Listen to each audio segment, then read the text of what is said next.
Nice to have you aboard as the 89th Masters weekend is nearly underway. First tee time on Saturday morning, 8:50 a.m. Central, with the leaders teeing off at 1:40 p.m. Central. Thanks for joining us this morning. This is the Charlie Epps Golf Hour presented by Insperity. Visit insperity.com for powerful HR solution with exceptional fall through. Charlie, what a first 2 days at the Masters. How are things in your world? You know, Masters Week is unbelievable. I mean, we start thinking about the Masters at the turn, of the clock when the new year comes, and then we wait and we get here, and it's just incredible. I'm psyched to be doing the show about the Masters. I think it's been a great week, and some surprises and some disappointments, but that's golf. Charlie, when you look at, all the storylines, for this week's Masters, we're going to get to, Bernhard Langer making his 41st start at the Masters and nearly making the cut. We're going to get to Freddie Couples, who nearly made the cut. A ton of great veterans playing very well at the Masters this week, including 44-year-old Justin Rose, who is in the lead. But I want to ask you first, your guy, Angel Cabrera, he won the Masters in 2009, also won a U.S. Open in 2007. He was back at Augusta for the first time in 3 years, coming off a great Champions Tour win last week. What's the vibe like with Team Cabrera? I know he missed the cut, but got to be a lot of positives to take away from these last 2 days. Yes, I talked to him last night, and he's just full of joy. He's just incredibly happy because of what he's gone through, and he's rectified his mistakes. He served his time. He understands life better now, and it's just really a great success story. Not only winning the Masters, but coming back from really a very, very tragic part of his life that he regrets, but he's handled, and he's moving forward, and now he's looking forward to the next couple of years to compete on the Champions Tour and get his life back in order. Did he share with you the reaction and some of the stories from the Champions dinner earlier this week, Charlie? No, we'll go over that later on when we're together. But he was just he's intimidated in one sense by all that pomp and ceremony and the formal dinner. But he's very proud that he was there, and he's he tries to be in the back of the corner and let Phil Mickelson do his deal. So he enjoys it, but it's a little intimidating. No doubt, Charlie. And Mickelson, he did not make the weekend for the first time since 2016, despite playing some decent golf rolling into this week. You've got a couple former U.S. Open champions atop the leaderboard. Charlie, the scoring average through 2 rounds is 73.13, which is more than a stroke lower than last year through the first 2 rounds, which is 74.25. A little bit of rain overnight after Thursday's round, but overall, watching the coverage, what do you think of the golf course, Charlie? The golf course is second to none. I mean, it has all the nuances to be prepared to play a major championship every day, and they have the wherewithal to have a rainstorm and be able to handle it and have the drainage to get the water off the golf course. I mean off the golf course, not only the fairways, but for the patrons to walk the golf course. You can see it from the telecast that it has a different shade of green, and it's a magnificent venue. What they put together since Bobby Jones decided to have this event back in 1935. Justin Rose, he's 44 years old. For the 10th time, in his career, He holds at least a share of the lead at the end of a round at the Masters. He's been, up and around this leaderboard as long as he's been, on the PGA Tour. And at 44 years old, he is the third oldest solo leader after 36 holes, only behind Raymond Floyd, who was 47 years old when he led at the halfway point at the 1990 Masters. And Sam Snead was 44 years old in 313 days at the halfway point of leading the 1957 Masters. And it's the third time ever that Rose has held at least a share of the 36-hole lead. So, he's had his opportunities at Augusta. He was Justin Rose post round two. Yeah, I think overall it felt like a pretty quick turnaround from yesterday evening, getting into this morning, which is good. Obviously, off of the back of a good round, you want to try to go out there and keep the momentum going. There was a bit of a sense that the course is playing a little bit differently today. A bit windier for sure, out of a slightly different direction. So just trying to make some of those adjustments. I think it was a fairly favorable wind for the golf course, though, in general, which is why I think you're seeing some good scores. From my point of view, decent day for sure. My wedge was good, kept me, some really good up and downs actually on holes like number 4, number 8, number 10. So that, that kind of really kept, the round was in a good spot at that point. Nice birdie at 12. And then, the finish, obviously just a few too many fives coming in. Didn't really take advantage of the par fives, although they were both playing tough today. They were into the wind. I didn't feel like there was much value in trying to force birdies out of those holes. And then made, 2 good swings really on 14 and 17, but just misjudgments on the conditions and the wind. But those 2 fives could have been 2 birdie putts quite easily, and it would have changed the complexion of the round a little bit. But overall, under par, in a great position going into the weekend. So, Charlie, that is your leader, Justin Rose, opened 65-71. In round one, he was near flawless yesterday. He missed a few more greens than round one, but, really put on a great clinic as far as the short game is concerned. And as he was talking about, that back nine, we've been seeing it the first 2 days, especially the par 5 13th and the par 5 15th, not playing easy at all. What have your thoughts been as far as Justin Rose making his 20th Masters start this week? I think it's just fantastic what Justin Rose is being able to do. He's been a distinguished golfer all his career. When he started as a young boy, he's been a Ryder Cupper. He's done it all, and I don't think he's going to have the success that we want him to have. I think DeChambeau and McIlroy are right there, and I think one of those two is going to be the Masters champion come Sunday afternoon. But Rose has distinguished himself as a fine gentleman and a true golfer. No, there's no doubt. And in 20 Masters appearances, he has finished in the top 25, 14 of those times. So just consistent. He knows how to play this golf course. And Charlie, the one thing I was really impressed with yesterday, his irons were not on like they were in round one, but he missed in all the right spots. And just talk about, as far as course management and missing in the right spots, hopefully those at home can get a sense of just how tough it is on TV. Oh, yes. I think the telecast is so good, and their app, all of the patrons, if you're at home watching it, make sure you get the Masters app, and they have some great information on that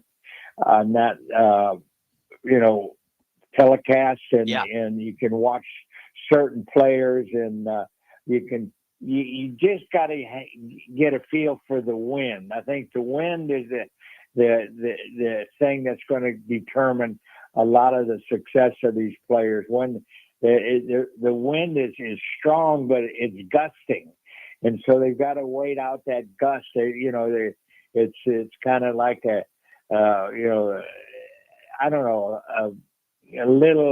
little magic up there in those pine trees that controls Bobby Jones's great golf course and also the game of golf. Wind is the hidden enemy, you might say. You talked about Bryson DeChambeau. He is making his ninth Masters start.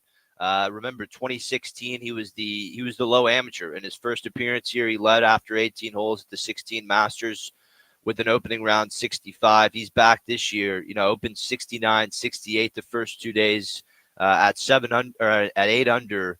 My apologies. He's at 7 under total and solo second. He won his second U.S. Open this past summer at Pinehurst. And, DeChambeau, they've been keeping a tracker on how many balls he's been hitting on the range. DeChambeau hit 393 balls on the range in one session on Wednesday afternoon. This is a great champion. But, Charlie, were guys like Jack Nicklaus and Bob Goldby and George Archer and Ray Floyd, were those guys hitting 1,000 balls a day before the first round of a major championship? You know, I was at a few majors myself, and I was able to watch up close and personal the practice habits. And Jack really never tried to get his game when he got to Augusta. He was always prepared, so he rested. He didn't, if he had a little, a couple bad shots on the day, he might go to the range and hit 50 balls and rest. So he was never, the old timers weren't that much of ball beaters like DeChambeau. He's an exceptional to the rule. And he's going to have a great chance this weekend, and he looks to be playing just on top of his game clearly. When you look at DeChambeau and his entrance to professional golf, Charlie, lots been talked about how he went a different way compared to everyone else as far as the way he figures out his swing and the way he continues to improve in the game. When you watch him, is there any former players that come to mind when you look at his style of play, or is he alone? Frank Stranahan was one of the early guys in the 40s to really get into lifting weights and getting strong and be more of an Olympian type of golfer. And there's been a few, but nobody has done it the way DeChambeau has done it. He's a scientist. He's really amazing on how he goes about his golf career. And I'd like to add they put on shows about how he's always at the supplier's factory and all that, and he even has a bed at the factory. He sleeps in the factory, So he's a individual of great success. I like the kid. One of three Americans in the top 10 going into the weekend, Bryson DeChambeau is, alongside Matt McCarty and Scotty Scheffler. We'll talk about Scheffler on the other side. We got to take a quick break. This is the Charlie Epps Golf Hour on Masters Weekend, presented by Insperity, HR that makes a difference. Back after this.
You're listening to the Charlie Epps Golf Hour on ESPN 97.5 and 92.5. Powered by Insperity. From the Veritex Community Bank Studios, here's Will Doctor and the Golf Doctor himself, Charlie Epps. What a leaderboard heading into the weekend at the 89th Masters. Justin Rose, 2013 U.S. Open champion. He's atop the leaderboard at 8 under after rounds of 65, 71. He will go off Saturday at 1:40 p.m. Central alongside last year's U.S. Open champion, Bryson DeChambeau. He's looking to change the game. He opened rounds of 69, 68. He's currently at 7 under par. You know, DeChambeau's been playing most of his golf, of course, on the Live Tour. And, you know, we've seen him, you know, trying to grow the game in India and various parts of Asia, looking to add a green jacket to his resume. He's got Rose and DeChambeau. They got a great pack of chasers going into the weekend. Rory McIlroy's at 6 under and a tie for third. Charlie, I mean, let's go through where these favorites are. I want to start with Scotty Scheffler. He obviously opened as the tournament favorite at plus 525 to begin the week. He is in a share of fifth at 5 under, 3 shots back of Rose heading into the weekend. Here was Scheffler post round 2. You know, I mean, I had a couple 3 putts. I didn't hit as many fairways. You know, I got myself in trouble off the tee on 18. And, I mean, it's really tough out there with the conditions. I mean, extremely challenging when you get greens this fast and you get that much wind, especially when it's gusty. It can be quite challenging. And I did a good job of, you know, making some key up and downs. And, you know, I had to chip it on 12, get up and down for par on 13. You know, I took advantage of a look there on 14. And overall, you know, I felt like I did some good things out there to you know, stay in the tournament.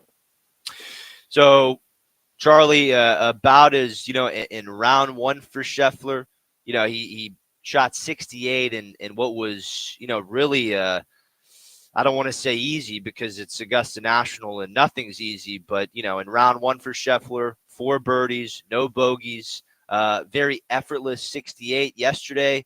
You know, faced a couple more problems, had some unfortunate bogeys there on 10 and 11. But he was back on the range after his second round with one of your favorite people on earth and Randy Smith. What are your thoughts on the, you know, Scheffler trying to get his third green jacket in 4 years? What are your thoughts on world number 1 here through 2 rounds? Well, I think the conditions were really challenging the last 2 hours of yesterday's play, and that wind was really howling, and you make just a little mistake, and all of a sudden you got a 40-foot putt for a par or for a birdie, and 40-foot putts on those greens and that wind. You know, it's just really a challenge that we can't feel if we're not there, and so I think if television could come up with a way to really gauge the wind, tell us how much the wind is going. Is it a 15-mile-an-hour wind with gusts up to 25? That will explain some of the mistakes that Scotty Scheffler made, in the afternoon. So, but the other thing that it was just amazing yesterday to see McIlroy bounce back from what he had done on the first day. Don't you think that display of courage to come back and shoot 66 on a very difficult golf course? Charlie, I thought it was obviously the second round, you know, of the Masters tournament. It was the low round of the day, and for Rory to bounce back from making 2 double bogeys late in that first round, you know, to go ahead and get himself back in this golf tournament, only 2 shots back of Rose heading into the weekend. You know, I thought it was just incredible. You know, Rory, when you look at this leaderboard and you dive into the data and the stats, you know, Charlie, Justin Rose and Bryson DeChambeau, they had a little bit of trouble with that iron play yesterday. And you look at the way Rory was on yesterday and you look at the top 10 on this leaderboard and he's obviously got his game more together than anyone else in this field. And we saw that at Pebble Beach and we saw that at the Players. He is looking very good going into this stretch of the weekend where he's going to be looking to try to complete the career Grand Slam. I know there's been an 11-year, window in between his last major championship, but he is looking good, tied for third at 6 under, Charlie. Yes, he certainly is, and I'm amazed on his comeback. I'm really happy that happened. I mean, because Rory's been a special guy since he's been a young man playing the game of golf and representing the golf game, not only the United States but all over the world. So to see him get back in the fray, it's going to be a great weekend, and I look forward to seeing it. McIlroy, one Masters win away from completing the career Grand Slam, and would join Gene Sarazen and Ben Hogan and Gary Player and Tiger Woods and Jack Nicklaus.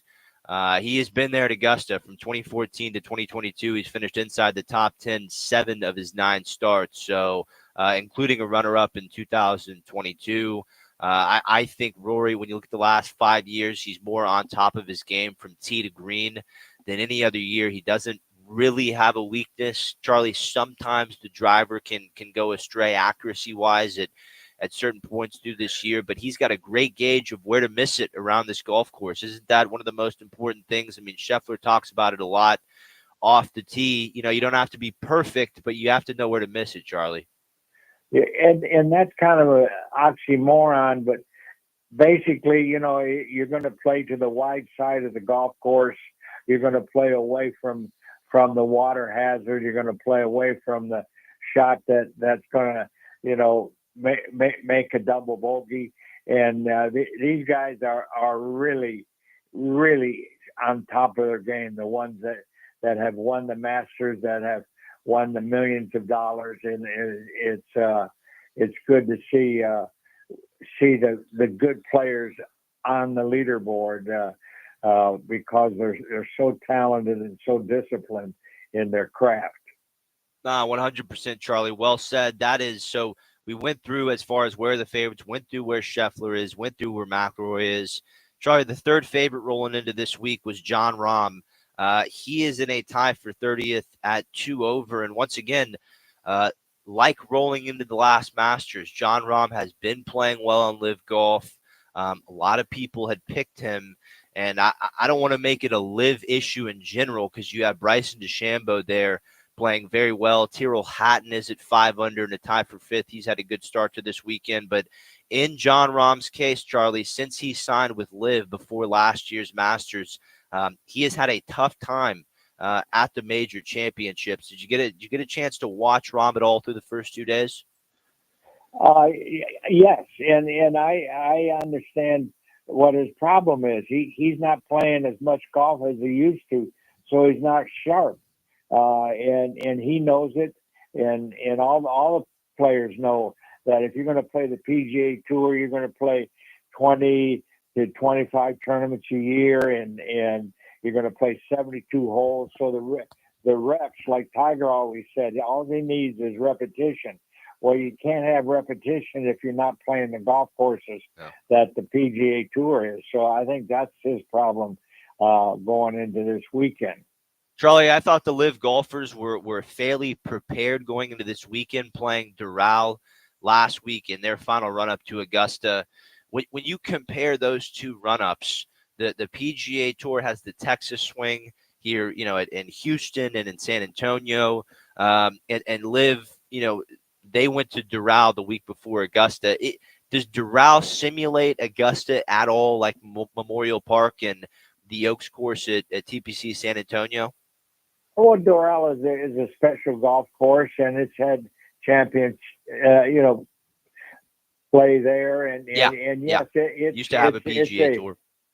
It's a top-notch golf course, but it's the year-long schedule that makes these guys good, and their schedule on the Live Tour does not live up to the PGA Tour. 100% agree, Charlie. So Rahm, he's 2 over in a tie for 30th. his wait for the second green jacket will likely have to wait. Colin Morikawa was your fourth favorite. He's in a tie for 12th at 3 under, 5 shots going into the weekend. He's, maybe a little too concerned with his media obligations, and he's getting into it with the media there at the Masters. Bryson DeChambeau was your fifth favorite. We already talked about him. He's in solo second at 7 under. But let's hear from DeChambeau post round 2. I was hitting it a lot better today, and there's just a few moments where, like on 10, kind of got out of whack, and I was able to save this round with my wedges and some huge key putts. Getting up and down on 10 was one of the better up and downs of my life. Hit a great shot on 09, just didn't control the spin like I'd wanted to. Spun that off the green. But overall, today was a fantastic day of golf and some testing conditions. And DeChambeau, he 7 under, 1 shot back of Rose. An excellent pick going into this weekend. He was the fifth favorite going into this week, and Justin Thomas was the sixth favorite. Sixth favorite. And he's in a tie for 27th going into the weekend at even par. We got to take a quick break. We're going to talk about where the cut line unfolded yesterday. I want to talk about Freddie Couples. I want to talk Bernhard Longer. A couple notable miscuts. Russell Henley, he opened 79, 68. He didn't make the weekend. Keegan Bradley, 74, 73. He's going home after 2 days. Former Masters champion Sergio Garcia, he's been playing very well in LIV Golf going into this week. He opened 72, 76. Brooks Koepka, Sepp Straka, Cam Smith, Billy Horschel, 4 players playing solid at the moment. They did not make the weekend at the Masters, and Phil Mickelson missed the cut for the first time since 2016 after rounds of 75, 74. We'll come back with Insperity. More on Bernhard Longer and Freddie Couples after this break here on the Charlie Epps Golf Hour, presented by Insperity, HR that makes a difference.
The Charlie Epps Golf Hour, powered by Insperity, continues On ESPN 97.5 and 92.5. from the Veritex Community Bank Studios. Here's Will Doctor and Charlie Epps.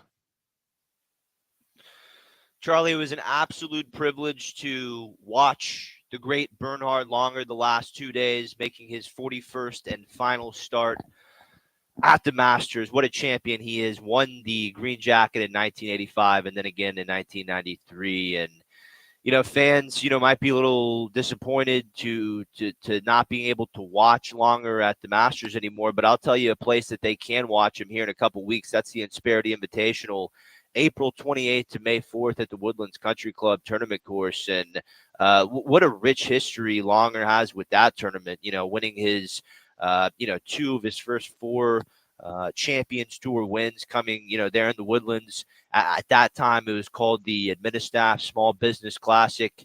Charlie, talk about, where Insperity has come as a company since then and all the wonderful things they're doing for small business owners around the country. Well, Insperity is a special company. It was established in 1986 and has grown into be one of the best HR companies around the country in helping small businesses. And their motto is they want small business to succeed so communities can prosper. And just like at this golf tournament we're watching this weekend, they give away thousands and thousands of dollars to charities in their community and support everybody in Augusta, Georgia. Well, Augusta, here in Texas and in Houston, Insperity is the same type of company. They really take care of their community. There's over 4,000 employees that work for this special company, and they're successful because they care. And I think it's just an amazing company to have seen grown all these years because of Mr. Sarvati and Steve Arispe and their team of professionals. They bring HR to a different level. And so, as good as I do, you've been in their work area. It's just such a great place, and they support the community. So if you need help growing your small business, give them a call, and I guarantee you that you won't have a small business for long. They'll get you going and keep you on track. Insperity is just an incredible success story. And yeah, everyone has to go check out the Insperity Invitational. Just an incredible PGA Tour Champions event that's taking place April 28th to May 4th. 2007 was the year that Bernhard Langer, went on to the Champions Tour and was expected to do a ton on the Champions Tour, which he has, 47 Champions Tour wins. But his first one came there in the Woodlands at the Insperity Invitational. Everyone needs to get out there. You've got Junior Day on Tuesday. And listen, in case, you can't, you're busy that weekend, make sure you can catch all the tournament coverage on Golf Channel, Friday, May 2nd to Sunday, May 4th. 6 hours of national and international coverage. That's going to reach over 77 million U.S. households. So, incredible tournament coming up there. And once again, Charlie, I hope I speak for everyone when I was hoping Bernhard Langer, who is an Insperity brand ambassador, I was hoping he was going to make the cut yesterday. I mean, had it at 2 over going into 18 and missed that green a little bit left and couldn't get up and down. But Charlie, 41 years of excellence at Augusta National for Bernhard Langer. I mean, him and Freddie, they almost made the cut, but I'm just so impressed with Langer's history. I mean, second all time in European Tour victories and has just dominated PGA Tour champions with 47 wins. Yes, and it's all through the game of golf, and he learned the game of golf when he was 6, 8, 9 years old. He'd go there to caddy, and in Germany, golf wasn't very popular, and what he's done for his country is just second to none. I congratulate him for all what he's done for the game of golf and through Insperity. So we just got to keep on going there. That's right, Charlie. Longer's 36-hole total, 147 and 3 over, one shot shy of making the cut. I was hoping it was going to shift to 3 over yesterday afternoon, but it wouldn't be. He was longer after his round on Friday afternoon. Yeah, it was very special last 2 days for me. Even starting off, just walking to the first tee yesterday, got a standing ovation, and the people really, applauded, and I almost teared up and almost started crying just right there. And I said, "Come on, get it together. You got some golf to play." And it kind of kept going. There were lots of standing ovations throughout the golf course in various spots. And then, today coming up 18, it was kind of a mixed emotions because I was still inside the cut line. And even when I made bogey, I wasn't sure I'm totally out of there or not, because I actually thought 3 over would make the cut. As windy as it was today, I thought it was harder than yesterday. But it doesn't look that way. So there were lots of emotions flooding through my mind the last 2 days as I was, walking the fairways. I saw my wife, I saw my 4 kids, saw 2 of my grandkids came out and supported me, and friends from Germany and family from Germany, and just even friends from all over the world, literally, were walking a few holes with me, and it meant a great deal. I have so many wonderful memories of playing this golf course. I fell in love with it immediately when I played my first round here, and was fortunate to win twice and come back here for many, many years. Very special. Charlie, I mean, you could just hear how hungry Longer was. He, of course, it's a celebration, 41st Masters, but he, there's still a lot of fight in that dog. He wanted to make the weekend, but those are beautiful words from two-time Masters champion Bernhard Longer. Wonderful, wonderful Christian gentleman. He's been to Houston many times. I've heard him speak at the church, and he's just quite an accomplished person. Yep. So he was making his 41st Masters start. Your friend, your former student, long time, ally of yours, Charlie, Freddie Couples, he was making his 40th start at the Masters, and Bernhard became the 15th. Freddie became the Bernhard 14th. Freddie's the 15th player in Masters history to make at least 40 starts at Augusta National. He's the 1992 Masters champion. How about his hole-out eagle on the 14th hole in the first round with a 7 wood, Charlie? Made a 2 on the par 4 14th with a 7 wood. He's got a bag full of them, and so does Longer. It's a new thing on the block, more woods than irons, Charlie. Yes, and that's the magic of this event is the website. And I'm sitting here as we're discussing the golf. I'm watching the great swings and all the special shots. What they can do with the golf course.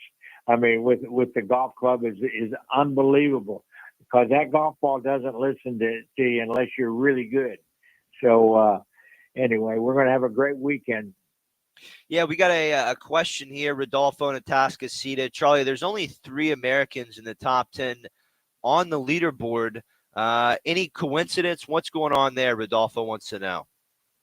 Well, the golf course and the game doesn't matter. It doesn't make a difference what country you're from.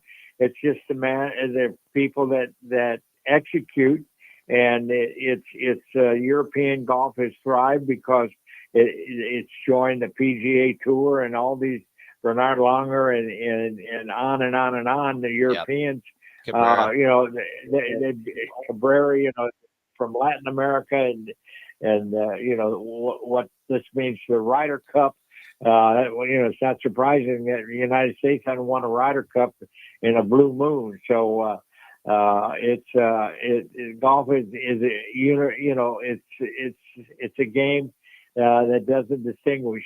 If you play hard and practice, you can do it from guys like Lee Trevino and the four, Anka Cabrera, or the college kids.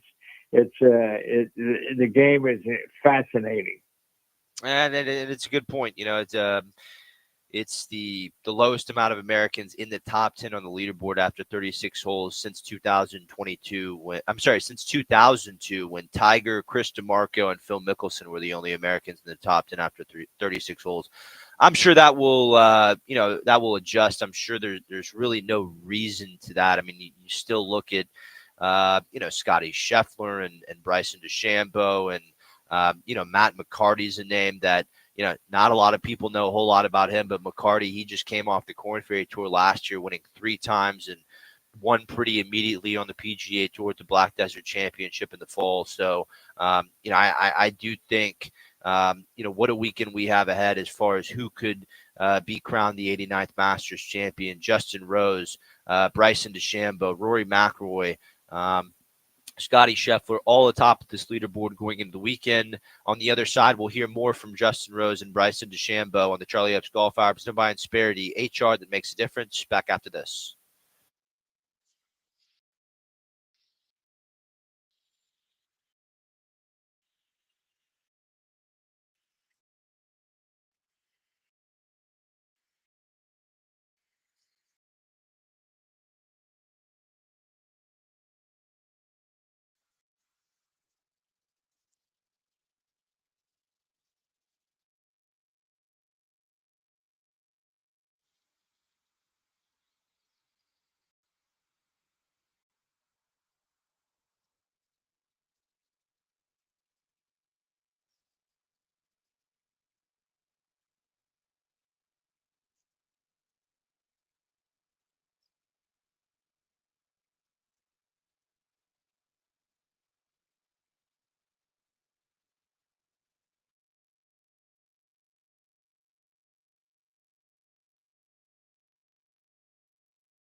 This is the Charlie Epps Golf Hour on ESPN 97.5 and 92.5. Powered by Insperity. Now from the Veritex Community Bank Studios, here's Will Doctor and the golf doctor himself, Charlie Epps. Oh, yes. The weekend at Augusta. Ready to roll here on the Charlie Epps Golf Hour. One segment to go. Justin Rose is your solo leader at 8 under. 65-71 for Rose in the opening rounds. Played flawless in round one. Did a great job around the greens in round two to salvage a 71. He'll be off alongside Bryson DeChambeau at 1:40 p.m. Central. It's been 12 years since Justin Rose last major. He's done a lot in between. Very accomplished player, a European Ryder Cup stalwart. Here was Rose on that weight since Marion in 2013. Justin, does it feel like it's been a dozen years since you won a major? Not really, because I feel like there's been other great sort of accomplishments in that time. I think, winning the Olympic gold medal gave me a lot of satisfaction in that interim period, getting to world number one, winning the FedEx Cup. Like, I think really big milestone moments in my career have happened in those 12 years, which distracts you from the fact you haven't won a major in that period. But 12 years slips by pretty quick. But like I said, it doesn't necessarily feel like, I haven't been dwelling on that fact at all, really. Bill. Justin, it looks like you're going to be up there with Scheffler, with McIlroy, DeChambeau. Does it make it even better to be in the mix, knowing that you're battling the current, top players in the world? Yeah, it does. Yeah, that's the company that I expect to keep, and that's where I have tried to be my whole career. And that's where I've been for a lot of my career. So I've been top 10 player in the world for a decade or more. It's just nice to obviously, be back in that mix, 100%. Charlie, what can, folks learn from watching, Rose and the rest of these leaders and the rest of these great competitors at the Masters tournament this weekend?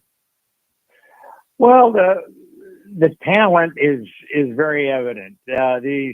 These players are the best in the world, and golf for them is 365. They're playing almost every day of the year. They're around the game. They take a few weeks off, but not much. And so if people want to play better, they got to up their game and play a little more. Get a schedule that would allow them not to play 18, play 9 holes. That's a good way to really get better. I grew up on a 9-hole golf course, and then go practice. Play 9 holes, practice. Play 9 holes, practice. That's one way. Ben Hogan always says the only way you're going to get any good in the game of golf is through practice, and so. It's a great game. That's it as good as anybody. Growing up the way you did in golf. Yeah, no, it's there is no better game, and as far as being accountable. When you play well in golf, it's it's on you. When you play bad, you're the only one to blame. And Rose, when you're talking about Justin Rose, this is a guy who missed his first 27 cuts when he turned professional after finishing low amateur at the Open Championship at 18 years old. He knows the grind. He knows what it takes to get through all the challenges in the game of golf. And, while his iron play, looking at a pick, his iron play was a little, a little not as sharp as it was in round one. I think a lot of the top analysts and the people that make picks, I think Justin Rose, he has to hit that approach shot to the best of his ability over the next 36 holes if he's going to win this tournament. Because he's got players like Bryson DeChambeau, Rory McIlroy, all in great shape, hitting it very well at the moment. We talked about Bryson earlier. All the things he's doing on the range, hit about 1,000 balls at Augusta National before this tournament even started. Here's a little insight on what Bryson is working on. Yeah, it was just my iron play, trying to get my stock draw back in there. I felt like I was leaving the face open a little bit. So worked on some sequencing stuff, some face angle stuff, and I actually found the golf swing more on the golf course today. So I don't think I'll be practicing as much tonight, but I'll put a little bit of effort in, like normal. Charlie, a couple players in the top 20 on this leaderboard. One, Bryson DeChambeau, 2, Ludwig Oberg. They both talk about how they occasionally leave the face open at the bottom of the golf swing when they're trying to draw the golf ball. Can you give a little more insight to our listener on what exactly that means? Well, basically, the golf swing is a circular motion, and as you approach the golf ball from the right angle, you're going to put side spin on the ball, and the ball is going to start out to the right, and then the spin that is put on by the force of the contact and the grooves on the club and the dimples on the ball has a centrifugal force with a lot of spin, which produces a draw. It can go high, it can low. They're magicians to be able to hit the right shot at the right time, like the 12th hole. But drawing the ball and all that kind of stuff is face control at impact of the golf swing. And it's because it's an arc. You approach it from the inside, and then you put the side spin on it, and that's the desired spin. You can put fade spin on it, or you can put draw spin on it. Just depends what you want. And at Augusta, Charlie, you have to have all these shots, don't you? You got to be able to turn the ball over. You got to be able to cut it. Is there? We know there's no straight putts at Augusta National, but do you favor the players who can work it both way equally as well? Oh, sure. I mean, you got to have to become a great player. You got to have all the shots. That's what you say. You have to have all the shots, and that's why with the advent of the great driving ranges and all the great teachers, the PGA of America that I'm belong to, we've got 30,000 teachers teaching the game on a day-to-day basis, and that's the way you learn. And the game is growing so much. It's in high schools. It's really been fascinating to see the growth of the game since 1950. That's incredible, Charlie. The opening rounds at the Masters had over 3.5 million viewers for both Thursday and Friday. We'll see what that number is this weekend, but game growing rapidly still. Grew a ton over COVID. It still is now. The game is very healthy. I think despite some of these, the turmoil and professional golf and having two different tours, I think despite all that, we've had a great start to the 2025 season. Another guy who can work it both ways equally as well. He's in a tie for third. That's Rory McIlroy at 6 under, opening 72-66. Had the low round in the second round. Here was Rory after that 66. I don't think I proved anything. If anything, I just backed up the belief that I have in myself, and the belief that I'm as resilient as anyone else out here. And that again, like I've been really proud of how resilient I've been the whole way throughout my career, and I think today was just another example of that. Charlie, I'm going off the stats and the way he hit the ball in the first two rounds, but if it's not going to be Scheffler winning his third green jacket in the last 4 years, with the way Rory McIlroy is hitting the ball, I think this just could be the Masters where he completes the Grand Slam. What do you think? I couldn't agree with you more. Well, I think he proved so much to the public yesterday that he's still the player that he's got to be accounted for. So it's between what's going to be the winning score. Well, they're at 8 under right now. Are we thinking 15 to 16 under? At the beginning of the week, Charlie, I said 16 under. And the leader's at 8 right now. Do you think it'll be lower than that? It depends on the wind. I think it's going to be between 12 to 14. Okay. And so, somebody that can shoot that on the weekend, a pair of 68s, is that out there? I don't know, but it'll be fun to watch. And Angel won on Sunday with 12 under. So that's to me, that's going to be real close to a winning score on Sunday afternoon. Well, Charlie, how do you spend the rest of your weekend here? Do you going to get out and hit some balls, or are you pretty locked into the coverage for the next 2 days? What's your setup there in the Golf Doctors world? Oh yeah. I'll be checking it out. I'll be watching the telecast. They're so much fun, but I'll go out and hit some balls. And it's a beautiful spring day in Houston, Texas. We've got good weather, so I'm going to go out and enjoy that. Well, great work today here on Masters Saturday at the 89th Masters. Once again, people remember coming up April 28th through May 4th. Please get out and watch the Insperity Invitational at the Woodlands Country Club tournament course.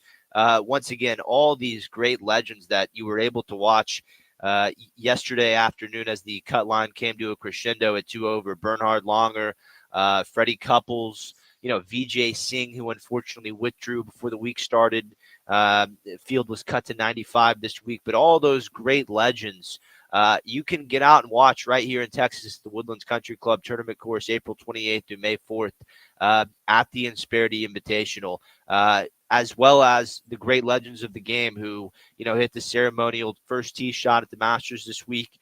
Jack Nicklaus, Gary Player, Lee Trevino, Tom Watson, all those greats right here in the Woodlands, April 28th through May 4th. We'll see you out there. Charlie, great work this morning. We'll see you next week in the middle of the RBC Heritage here on the Charlie Epps Golf Hours by Insperity HR that makes a difference. Thanks, Will. Be good. Bye-bye.